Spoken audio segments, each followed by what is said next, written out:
உண்மையை சொல்லணும்னா ஏன் ஸ்ட்ரேஞ்சர் திங்ஸோட ஃபினாலே வந்து யாருக்கும் பிடிக்கல அப்படின்னு தெரியுமா? ஆக்சுவலி பார்த்தீங்கன்னா ஸ்ட்ரேஞ்சர் திங்ஸ் 4ஓட எண்டில் பார்த்தீங்கன்னா பயங்கரமாக காண்டிருப்பாங்க. ஹாக்கின்ஸே வந்து ரெண்டாக பொழந்திருக்கும். மேக்ஸோட கை கால் எல்லாத்தையுமே வந்து பிரேக் டவுன் பண்ணியிருப்பான் வெக்னா. ஸோ அந்த மாதிரி பிரம்மாண்டமாக காட்டியிருப்பாங்க. சரி, ஓகே.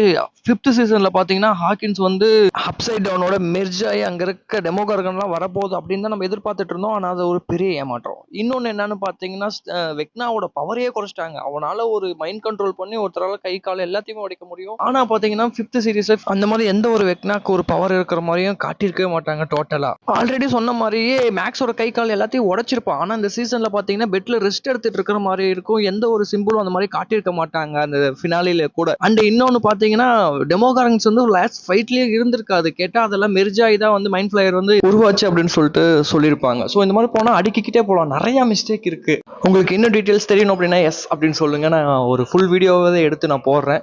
ஓகே ஃப்ரெண்ட்ஸ், இந்த மாதிரி ஒரு அப்டேட்டோட நம்ம அடுத்த வீடியோவில் பார்க்கலாம். நான் இப்போதைக்கு விடைபெறுகிறேன். பாய்.